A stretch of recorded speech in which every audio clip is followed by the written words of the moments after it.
Hello lovely people, welcome to the second part of my summer library book reading vlog.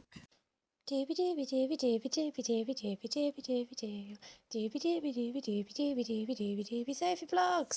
The latest one that I have finished is that I did finish Modern Nature by Jarman. I need to issue a correction. I spent the whole time talking as if this was a diary of the years 1986 to 1987. It's actually a diary of the years, I believe, 1989 to 1990. He was diagnosed HIV positive in 1986, but that is not when this is set.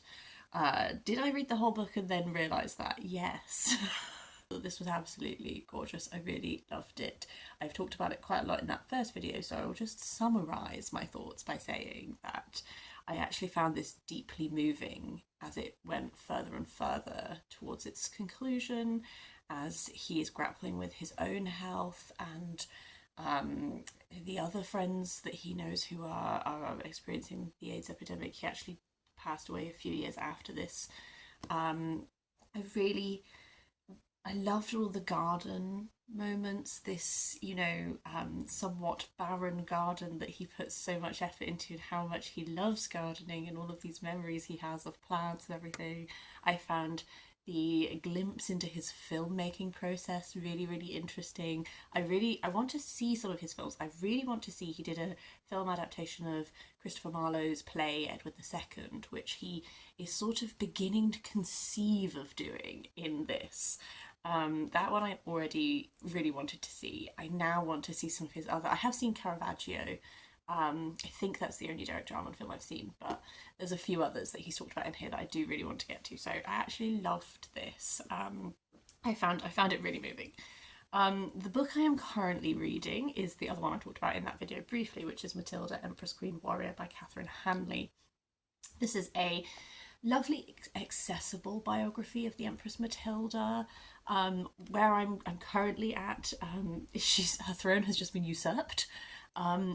This piece of history I find so compelling because I just think that she was so wronged by the fact that because she was a woman, all of the nobles who, she was Henry I's heir, but because of noble machinations, she just had that completely stolen from her. I think that she's an interesting woman. I think this is doing quite a good job of, the difficulty is that we don't have many writings from her. So it's very hard to get a sense of who she was. We can only interpret her through the writings of other people. And this is doing a really great job of introducing you to the people who have written about her when they were writing about her. Like, were they even contemporary? Were they writing much later? The biases they have, but still taking that information and being like, okay, like, what could we draw from this?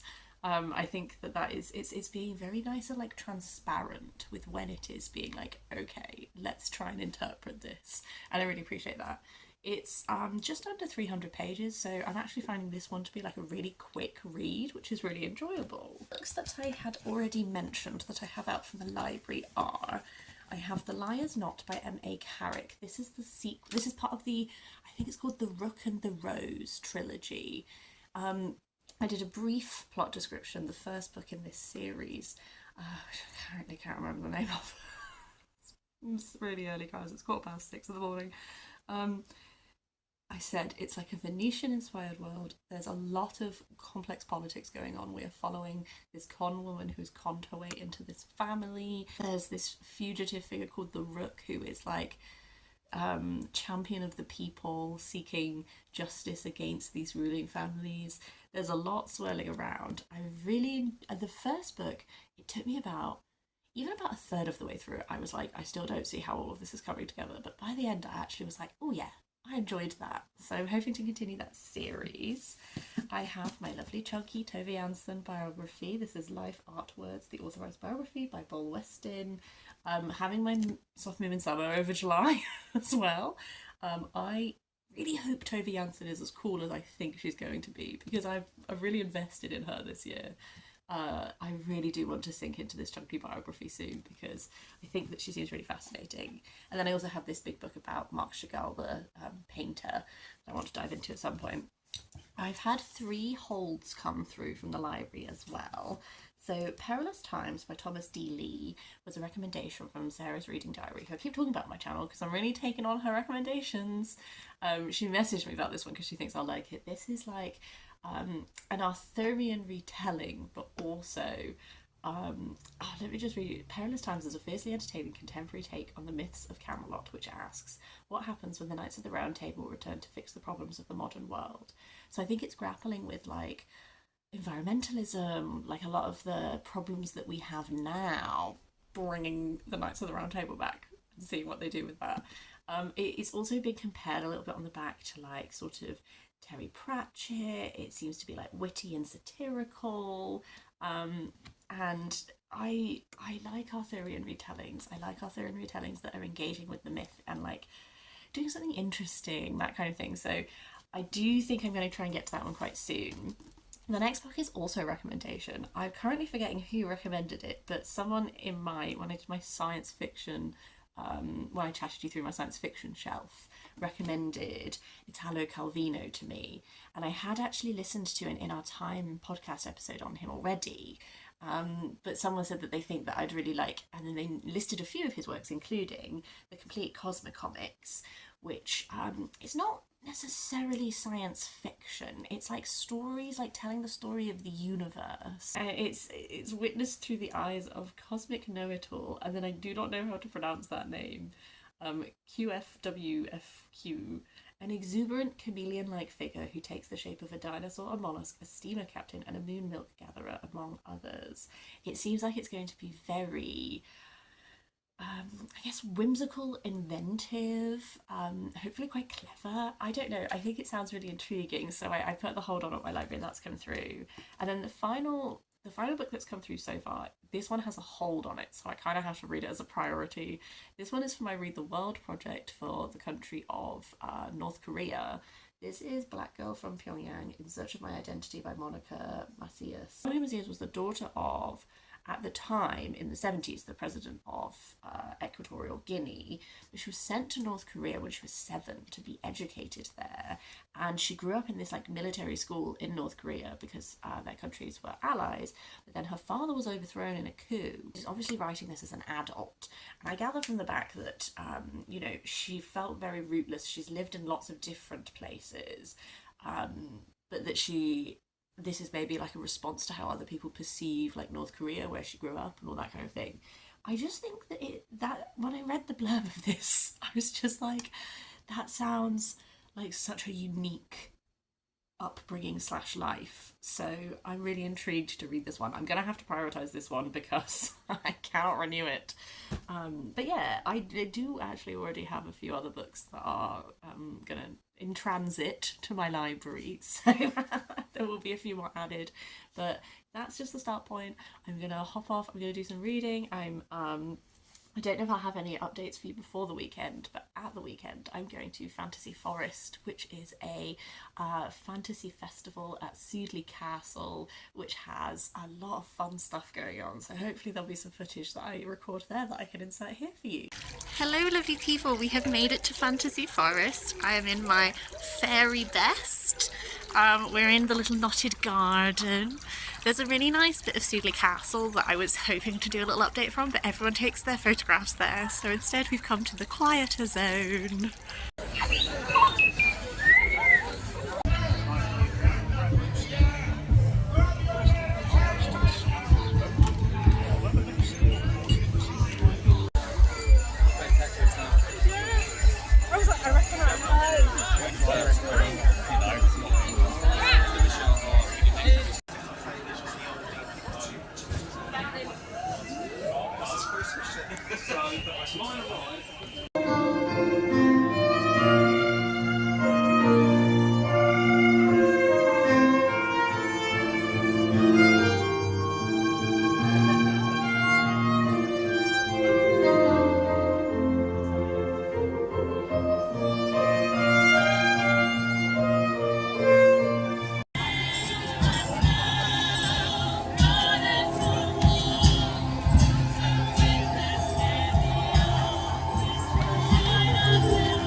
lovelies. It's the day after Fantasy Forest. I hope you enjoyed those clips. I was not very organised in what I was filming. I just was like, let's try and capture some of the magic. Had a lovely time.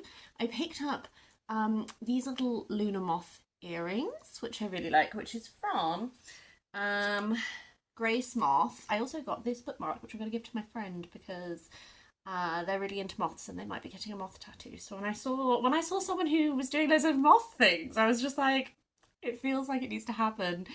I did not get the memo that dressing up as moths was going to be a big thing this year. It was adorable. I stumbled upon this like group of people all dressed as different moths. They were so cute. I also picked up 2 more little mushrooms. I call this bit. I'm not filming in front of my bookcases. There's stuff in front of them currently. I can't be bothered to move it all. But this is like my shelves where I store my Folio Society books and the things that like I inherited from my gran that are really pretty and stuff. And this bit, there's a candle holder in front of it, which is very pretty too. But this bit I call the grotto because it's where I have lots of mushies. And I picked up 2 mushies from She Shed Ceramics. I got this little classic flyer Carrick because I liked the little skirt on it, and then I got like a little pinky one because I thought that was really sweet. So these are gonna live up here, part of the little grotto. I thought I would give you just an update on books. I finished reading Matilda, Empress, Queen, Warrior by Catherine Hanley. This was a really good non-fiction book. I enjoyed myself. This was a solid 4-star read for me. I wasn't like blown away because it turns out I actually knew quite a bit about Matilda already, but I think that this absolutely did what it set out to do, which was a biography of this woman that is accessible regardless of how familiar you already are with her or the time period. I found it super readable and I really enjoyed it. I don't think I have that much more to say. I liked the conclusion particularly because it kind of looks at like, I've been reading this with Helen Castor's She-Wolves in mind because Matilda is focused on in She-Wolves because sort of the crux of She-Wolves is that it looks at the queens who came before Elizabeth I and like not just their lives but the precedents they set that allowed Elizabeth I to rule in the way she did, or sometimes the difficulties they faced and how Elizabeth I could have learned from that in how she was presenting her claim to the throne. And like Matilda's biggest stumbling block is that she was a woman who refused to be meek during a time when it's like that contradiction, isn't it, where a lot of the sources bemoan her for being headstrong and all this kind of thing, and it's like you wouldn't have respected her claim to ruling if she had behaved how you would have expected a woman to behave, because you would have said she had no authority. When she acts in the same manner that a king would act, that her son acts in later, you don't respect her because she's not behaving in a womanly manner. She was cursed completely. And if there were a few things that may have been different, then she might have been able to claim this throne. But that shift from trying to claim it on her own behalf to then having to like accept the fact that the only way you're going to be remotely successful is if you then just try and get it for your son, because people will respect that claim more than they will respect your claim. The fact that you were literally said to be the heir, that loads of people swore oaths to make you the heir. Like, you know, it boils my blood. I don't even believe in kingship. Like, I don't believe in this like hereditary right of kings. But if the whole point of kingship is like the person with the greatest blood claim gets to be it, like, should have been Matilda. I've decided to DNF Black Girl from Pyongyang in Search of My Identity by Monica Macias. Cards on the table. I'm sort of partly doing my Read the World project to partly introduce myself to authors that I might not have found, like explore countries whose writing I'm not familiar with, but also just like to learn a bit because there's a lot of countries in the world I don't really know anything about. Equatorial Guinea was one of those countries. As a start point, I wasn't super jazzed with the writing style of this. I think I thought, because it says like In Search of My Identity, I thought there would be like reflection and all this kind of thing. I'm finding the writing style is just very straightforward. It's not like annoying me. There is nothing to the actual style of the way that this is written that is particularly gripping me. I grew up in North Korea, and then you hit a point in this book where she begins to have a little bit her idea of the world challenged, in that she realizes that her experience growing up in this way, very sheltered, it's not just that she's growing up in North Korea, but because she is a foreigner, she has to associate only with other foreign students. All of her interactions with people from North Korea have to be within very strict parameters and this kind of thing. And she begins to realize that maybe her upbringing has meant that she doesn't know much of the rest of the world. And so she goes out to the world. I didn't know much about Equatorial Guinea. I didn't know that much about her father. What I am finding is that this appears to be, rather than like a reckoning of, okay, so you've grown up very sheltered, in some ways very privileged, because you have all of your education paid for, all of your living provided for, etc. And then when you go out into the world, maybe you're forced to reckon with the family name that you carry, the actions that were taken, the impact that your family had on this country and the people who live there and all this kind of thing. What is actually kind of happening is she's talking to a bunch of people, and I think that the point she's trying to make is, my dad wasn't as bad as everyone thinks he was, and I know that you're gonna have a bias. I think she thinks she's very self-aware, and I'm finding that I don't think she's very self-aware. I think she's very surface level, because she talks earlier about how when she was growing up in North Korea, she kind of just assumed that everyone was good, or unless proved otherwise. Whereas then when she went to the West, it was like the opposite, where it's kind of like people don't trust you until you prove that you are good. But I kind of feel like I feel that element to her still exists, in that, like, she talks to her mum and she talks to like her dad's right-hand man, and they said that he was a really nice guy. So she's like, see? And I'm like, yeah, of course they think he was nice. I don't know. So I'm not really enjoying the writing style. I don't really want to read more if it's just going to be like, oh, turns out that both of those dictators who were like a father to me were actually really nice to me personally.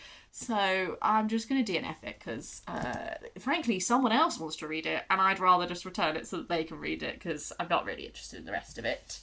Where I am going next is, I'm really feeling non-fiction at the moment. My earlier July was quite fiction heavy, and I tend to do this if I read too much of one or the other. I'm like, do you know what? I need to do some non-fic. So I have started dipping into Life Art Words, the Authorised Biography of Tove Jansson by Boel Weston, which I didn't realise was translated, because it's not on the cover, but it is translated by Sylvester Mazzarella. So just to acknowledge that. I'm very early on in this so far, but currently enjoying it. I'm very intrigued. I'm currently learning more about Tova's mother, who sounds so interesting. It's like, she's the pastor's daughter, but all of the vision of her mother's childhood is like, she was like outdoorsy, she did kayaking, she did shooting, she did all of this. Like, she seems like a right little firecracker. So that's really interesting. And I didn't know anything. I didn't really know anything about Tove. I don't really know anything about her family. I didn't realise that her father was an artist, although he was fighting in a war at the time that she was born. So already I'm enjoying it. It's illuminating for me. I'm intrigued to carry on and learn more about Moomin Mama. And then of the fictions, I think I'm going to start with Perilous Times by Thomas D. Lee. I read 5 pages so far, and it does have that... oh, actually, it's just 3 pages, because... this first page begins on page 3. It's like that slight wry humour, I guess. Like, I understand the comparison to like a little bit of Pratchett, maybe a little bit of Jasper Fforde, maybe just a little bit of that humour. As I said, I'm literally 3 pages in, so I need to get reading, but this is where I'm going next, I think. It is also T-4 days until my birthday, and we call it, in my household, we call it Birthday Sophie, because I don't know, I've never stopped liking my birthday, and I try to fill July with lots of exciting things that makes the whole month feel special, and we're very much like in the stride of that now. Like, every weekend we have something to be doing because I've booked us for the month. Yeah, and my birthday is approaching and I'm feeling very excited. So hopefully you're going to have some fun little updates. Hello lovelies, it is my birthday today. I just wanted to show you a birthday outfit. I found this amazing dress that has these big poofy sleeves and lots of colour. And I've got my little Rosa Peach earrings and I've got big green clips. So I am dopamine dressed, as they say. And we're going off to Iford Manor today, which is well, I don't think you can go in the home, I think it's just the gardens, but it's like stately planted gardens. They're famous for their wisteria, which is probably not looking its best right now, but the gardens themselves should be lovely. And I'm going to do some book shopping. Might buy a plant. I'm going to have some tapas. It's like we've stepped in to an Italian little villa.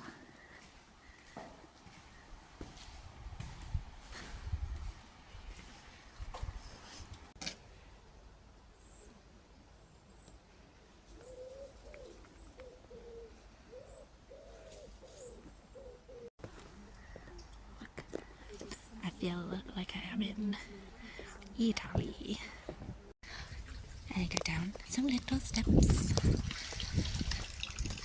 This beautiful little fountain.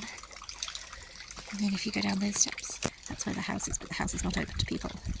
And there's so many butterflies and bees.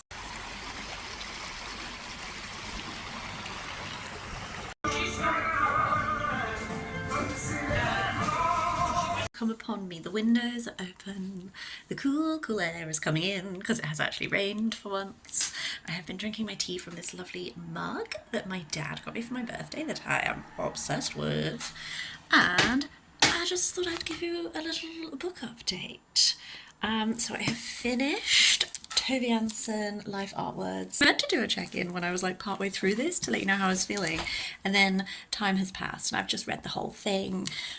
This was interesting and I enjoyed the process. I have some I've ended up maybe a little bit in the middle ground on it. The things I really liked about it were there's a lot of time spent in this that is analysing her Moomin works, which was really fascinating.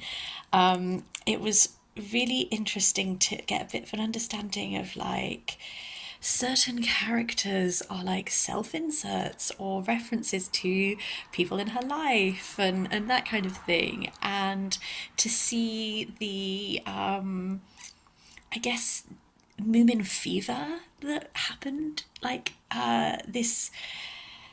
It's interesting, isn't it, when you have a creative person who starts doing something creatively that's very fulfilling and for them, and then it ends up being really popular, and then you end up in that situation sometimes, don't you, where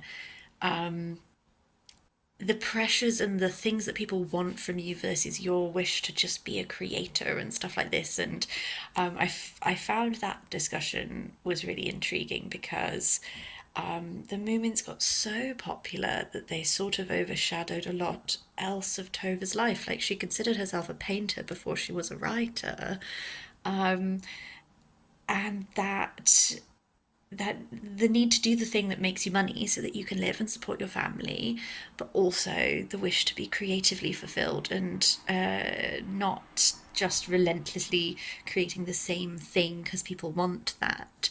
So that little push and pull struggle, I think, is always really intriguing when it comes to creatives and artists and that sort of thing. So that was really interesting to get an insight into. I did I will say, for some of the I skimmed a couple of bits of this that were talking about books I hadn't read yet, because, for example, I treated myself to the summer book recently, and I didn't read all the stuff that was telling me about what the plot of the summer book was, because I was like, I would like to read that, actually.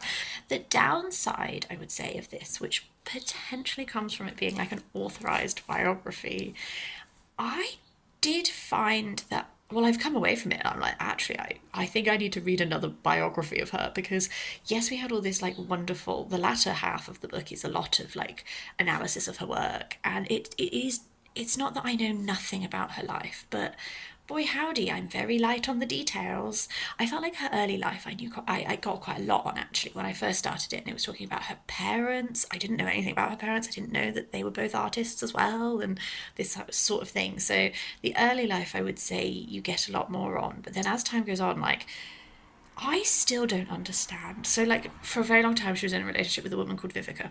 Her relationships with men, there was a guy who she was in a long-term relationship with. They considered getting married. I really understand that relationship for sure. I don't understand when or why her and Vivica stopped being together. I already knew a bit about Tutti because I've read Notes on an Island. I don't understand the time frame at all of when did she stop being with Vivica. Like, it is told to me in the book when she meets Tutti. I get that. I don't really know anything more about them as a couple. I don't really know what their life. I know about this. You know, this talks about Notes on an Island that tells you about their times on the island. I'm like, yeah, I read that book. I know that. I just found there's a lot that is about her actual life that I'm just like, I still don't really know. I still don't know. And I wonder if that's because it's an authorized biography. You can delve into the things like, oh, the artistic pressure of this thing that I started doing because I loved it and now it's all everyone wants from me, but I want to do some other things. Navigating that doesn't really reflect badly on you as a person in any way. Whereas sometimes I think with authorized biographies, they don't always get into the more complex aspects of your life, or I don't know, man. There might not be any more complex aspects of our life, but I don't know because I don't understand. So I actually think I maybe just need to go read her Wikipedia page to like flesh it out a bit. I don't know, man, but I did enjoy this. It was interesting and fun. The other book that I am reading, I think I've already said that I started it, is Perilous Times by Thomas D. Lee. I am really enjoying this. I'm only 138 pages in, start of chapter 10. To flesh out the concept of this a bit more, so I think I said it was like the Arthurian knights are like brought back in England's time of need, except this time of need is like ecological disaster. What's interesting about this that I'm really enjoying is that you have sort of two perspective knights, and they're currently set up to potentially actually end up in conflict because you're first introduced to Kay, who in Arthurian legend is like Arthur's like adopted brother. Like Arthur grows up alongside Kay, and Kay in a lot of the legends is like treated as he's very bullish, he's very like confrontational and all that kind of thing. I'm enjoying the portrayal of Kay in this already because in this one Kay is a black man and he has a complicated relationship with the rest of the knights because some of the other knights have a lot of medieval prejudice, and specifically the other knight whose point of view you have is Lancelot, and already from Kay's point of view, Lancelot has been hecka racist to him in the past. And so there's this conflict between the knights, which is intriguing. Kay is brought back, and Kay is just like, I get brought back to help people. Let's find someone in peril. Let's help them. And is now becoming involved with these, I guess, eco-terrorists, but terrorist feels like a strong word. An activist group that is very, very concerned with saving the planet because this is a future in which the climate crisis is a few more steps along than where we are now, and mass flooding. This like vision of what England is at that time is very. It almost felt a bit Jasper Fordian at the edges in that, like, oh well, we sold Essex to the Chinese and that's now owned by them, and all this kind of thing. Like it's taking real concepts like the fact that we appear to be determined to like gut our national health system and sell it to private firms and all that kind of stuff, but then just taking some of them like a few steps further into almost farcical kind of thing.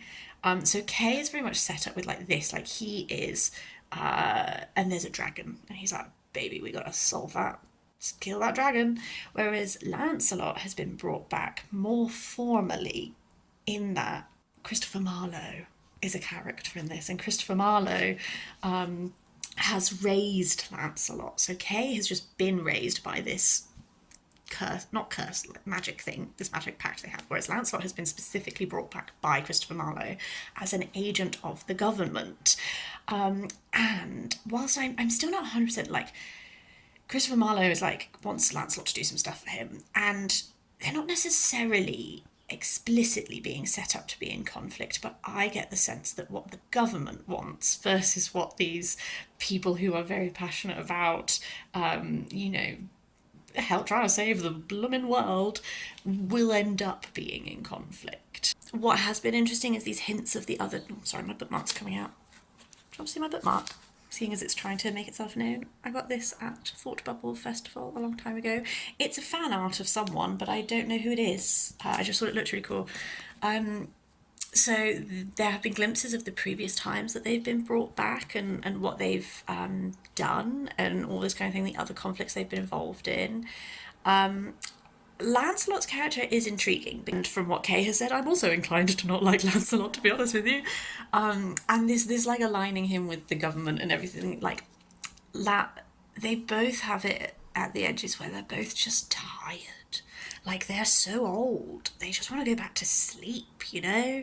But in this one, Lancelot is gay, and he's just referred to in like the last chapter I read, the great deception about him and Guinevere. Whereas actually there's like a different knight that Lancelot appears to have been very deeply bonded with, and I don't want to spoil anything, but there's a really great scene about that I found really added a lot to Lancelot's character for me. So I'm intrigued by this concept of the Great Deception. I would love a little bit. I'd love to get an insight into like what that is. Like, that's presumably a cover for something. Another thing I'm really enjoying about this is it has that element of, so like, I think Marlowe wants Lancelot to raise Arthur from the dead, and Kay and Lancelot, well, like Kay, and like from Kay's point of view, like, raising Arthur is not necessarily going to be a good thing. I read a graphic novel series called Once and Future. My lovely friend Marc gifted it to me. I still only read the first volume. I really need to buy the second volume and read it because it was fabulous. And that was like, that opens with a group of white nationalists raising Arthur from the dead because they want him to drive out the immigrants and all of that. And then Arthur comes back, but Arthur is a Briton, and you, white blonde hair guy, like, you're a Saxon. And so he just slaughters them all in the opening scene. And then the problem, like, with that is that the people need to shut Arthur down because he is of an ancient time, and his view of driving out all the Saxons from the land is actually like mass murder. And I'm getting like an element of that with this, with regards to, is raising Arthur gonna solve everything? Is raising Arthur actually just gonna be introducing a new problem to the situation? I find it interesting when things engage with that, like, idea and legacy, and I like this glimpse of like what the reality of being raised over and over again exclusively in times of great conflict would do to you as a person. I'm intrigued by the magic, like this big ass dragon, because people have been doing things they shouldn't be doing. I'm intrigued to see. It is doing a lot of things that I really like. I've been taking it a bit slower because I have also been reading, not for this, but I'll talk about it in my July wrap up. I've also been reading The Day of the Triffids by John Wyndham, and I really enjoyed it. And I felt like a mirroring between the two of them in the way that The Day of the Triffids, reading it now in a time where we have this potential climate catastrophe looming, this feeling of this disaster, and then everything being, you're one of the survivors and you got to figure out like how to rebuild what society looks like now, what do we owe each other, all of those conversations that I guess in Triffids are like in the background of Triffids as zombie metaphor, but also you have a looming sense of this is just the beginning and things are going to get so much worse and all of that. Like, I was feeling a real parallel between that and this, in this vision of the society where like things are beginning to go wrong, but you know that they actually could get a whole lot worse, and how do you navigate through it, and what does society look like and everything. So I was enjoying the paralleling between them, and it was making me view John Wyndham's book in a much more like, oh, look at this in the context of like environmentalism and all of that sort of thing. It was just also that reading them both at the same time, because they both had that element, I slowed down on reading this one because I felt there was like this, you know, this mirroring in a way which was fun, but also I was like, maybe I'll just finish one of these books and then I'll read the other book, because otherwise it's like all I'm reading is a little bit stressful. Into the start of the Cosmicomics, yes, by Italo Calvino, which I have remembered was recommended to me by Erin. Thank you so much, Erin. You're an absolute gem of book recommendations. And I already, just from reading the introduction, have a sense of why it was recommended to me, because the introduction is talking about how all of the different Cosmicomic stories, it's like they're prompted by like a scientific idea, which makes me think a lot of, I talked in the video where I did science fiction book recommendations, I talked about how much I love Ted Chiang, because when you finish his short stories, you get the list of like the real world inspirations behind them and like the science that it's based on, or like the thing that he read that sparked it, and I love that sort of thing. So yeah, I've only got to the introduction. I haven't even finished that yet. So I have started looking at Cosmicomics. In other news, I went to Bath Pride very recently. I went to Bristol Pride in my part 1 video. I went to Bath Pride. This is the second year of Bath Pride. It's much, much smaller. It was an absolutely lovely day. The sense of community was so strong. Had some really gorgeous like interactions with people. I think the people who organised Bath Pride did such a wonderful job. And also like this, I appreciate everyone in the city of Bath who really like welcomed us. It's very interesting to be. I grew up between Bristol and Bath, so I feel like a sense of kinship with like both places. But there was something about, it was like first week of half term and being with a group of people who are all like from Bath and going into the very tourist areas and being like, actually, like, this is our city, we live here, and we're going to take this moment to like celebrate this. So I took a few clips of the march. I might just go and ask. I'm a clapper. Additional little update on Perilous Times. I'm 300 and something. I'm like here. This is where we're at. I'm having a really fun time. I'm really enjoying this. It absolutely is a bit of me for sure. We are further in than we were on my previous update, so I just thought I'd give you like a little touch base, and then I'm hoping to like blitz through the rest of this soon. Things have developed from the point where we are. There are some other very classic Arthurian characters who've been brought in. There's a little bit more magic that's been brought in, which I'm really enjoying. There is a lot going on, I will say that. This is one of those books where I'm really hoping that it all gets brought together really well. There's definitely quite a few different like plot threads, character threads swirling around. This would be a really great book for Deweython, I think, because not only is it drawing on the Arthurian mythos, which is based in obviously like Mabinogion and all that kind of thing, but actually like Wales has a really interesting thread in this because you know, the Scotland's independent, Wales is kind of independent. There is this this Welsh king and all of this kind of thing. I'm really enjoying that thread. I didn't say anything about a character called Mariam in my first update. I talked a lot about Kay and Lancelot and all of that, but Mariam is a really interesting figure who I've really been enjoying. She is just a normal woman. She's not a re-embodied whatnot. She's a normal woman who is part of this like climate activist group, and she's finding herself in how this plot is going, like increasingly in situations of there's a thread running throughout this which I'm enjoying, which is this idea of you can't just wait for a hero to come along and save you.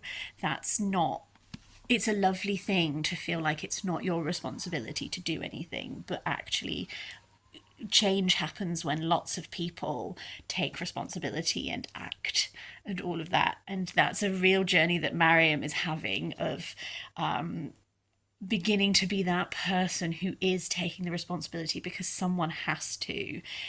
There's a lot of a look in this about how do you make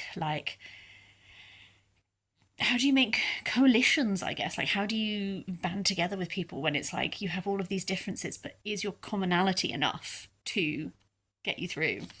Back to my little knights. Lancelot, I'm really intrigued by how Lancelot's plotline is going to go. I think Lancelot is having some interesting growth happening that I'm really enjoying. I do also feel like there's quite a fun challenging in this that is sort of coming to the very core of the concept of these knights who have been brought back again and again and again. And it's like you come back when England is in peril and needs you the most, but England keeps being in peril. And does what you're doing really change anything? And different people, it's like, and how you've been doing it, has that been creating change? And there's this sense of like things could be a lot worse, but things also could be a lot better. And how do you can you just turn up every time and bash something with a sword? Like, is there not a better way of creating change and fixing things? And also, particularly when it comes to climate stuff, like in this, like there isn't a magic fix for things. You got to put a lot of work in. You got to do hard stuff to make it happen. So yes, this is, I'll call it a day there on this update. I don't want to waffle too long, but I just wanted to give you a little sort of 3/4 update to say that I'm actually still having a really good time. So I finished today Perilous Times by Thomas D. Lee. I absolutely really enjoyed this. I've settled at about like a 4.5. This is such a me book. It's absolutely doing stuff that I like. I think I said in my last update that it wasn't like as funny haha as the back made it seem like it would be, and I'm pleased about that because I actually think there is like a levity, and again, there's people who've compared it to Pratchett-esque, and I kind of get it. I don't think it's actually strong enough for that comparison in my opinion, but there's an earnestness to it that I actually really appreciate. You might find it corny depending on your remit for that. For me, I liked the earnestness of actually you can't just sit around and wait for a hero. We're actually all just going to have to pitch in and do it. It does get bashed over the head a little bit, but like your own personal remit for that will vary. I think for me that really mitigated the like stress that this book gave me thinking about like climate catastrophe. I had such a rollicking fun time with this. I enjoyed it all coming together. I do think there was lots of threads, and I do think that sometimes I felt the length of the book, and that's maybe where that little 0.5 stops it from being like a full 5-star for me. But I had a really rollicking good time. I really appreciate what this book is doing, and I kind of like it sometimes when a book, if my critique of a book is like, oh, it just like threw everything at it. Sometimes I admire that though. So I feel very fond of this. I've definitely had a really fun time reading this. This is, I think, Thomas D. Lee's only book so far, but I would actually really be keeping my eye on what else he publishes. I've started editing this video and I've realised how long it is, so even though I did film more clips of reading different books, I'm going to end episode 2 here. I would really love to hear your thoughts if you have read any of these. I don't know what to do with the extra clips. Maybe there'll be a part 3, I don't know. I just feel like most of my exciting things are done for now, but we'll see. But as for this, I hope that you've enjoyed this. I would love to hear any thoughts in the comments down below. Otherwise, I hope you're having a lovely day, and I will see you next time for something different.